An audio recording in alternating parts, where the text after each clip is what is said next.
பேச எடுத்துக்கொண்ட தலைப்பு கோடை காலத்தில் வெப்பத்தை தடுக்கும் வழிமுறைகள். கோடை வெப்பத்தால் அதிக அளவு வியர்வை வெளியேறுவதோடு நம் உடலில் இருந்து நீர்ச்சத்துக்களை அதிக அளவு வெளியேற்றுகிறது. எனவே குறைந்தது 2 முதல் 3 லிட்டர் வரை தண்ணீர் குடிக்க வேண்டும். பெரியவர்கள் முதல் குழந்தைகள் வரைய வெயில் நேரத்தில் வெளியில் செல்வதை தவிர்க்க வேண்டும். ஆரஞ்சு, தர்பூசணி, நீர்மோர், வெள்ளரிக்காய் போன்ற நீர்ச்சத்து மிக்க உணவுகளை உட்கொள்ள வேண்டும்.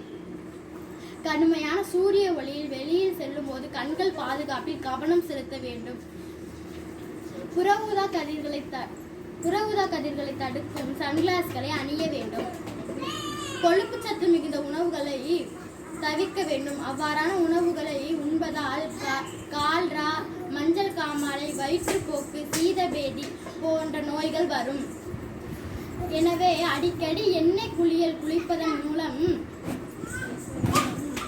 உடலை குளிர்ச்சியாக வைத்திருக்க முடியும். அதிக அளவிலான பழச்சாறுகளை வீட்டிலேயே தயாரித்து குடிக்க வேண்டும்.